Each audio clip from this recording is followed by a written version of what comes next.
Hi there, I'm Caroline and I'm back with another yoga reading this morning. It's Yoga for Life that I've chosen today, the book, by Colleen Saidman Yee.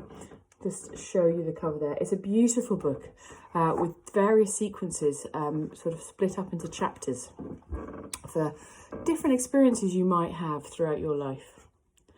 I'm going to read from the chapter on trauma this morning. When we practice yoga, we learn that we can sit with our traumas and observe them instead of trying to run from them. We notice where the blockages and obstacles in our body are, and we recognise the stories we create to hold them there.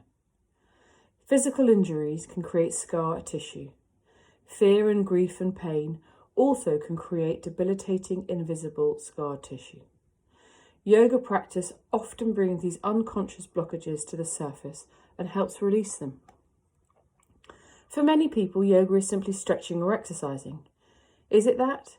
But it's also so much more. Why do we put our bodies in strange poses that are uncomfortable and challenging?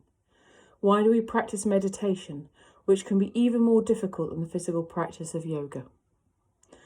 Asana wrings stress and tension out of the body.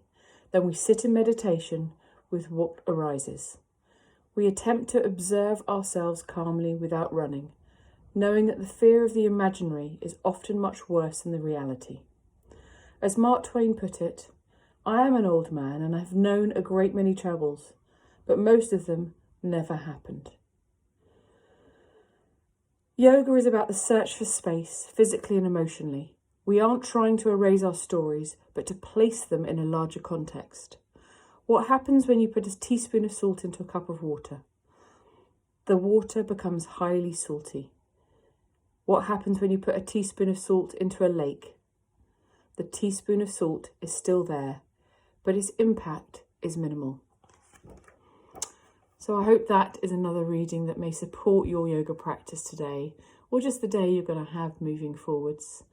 And I will be back tomorrow with another reading.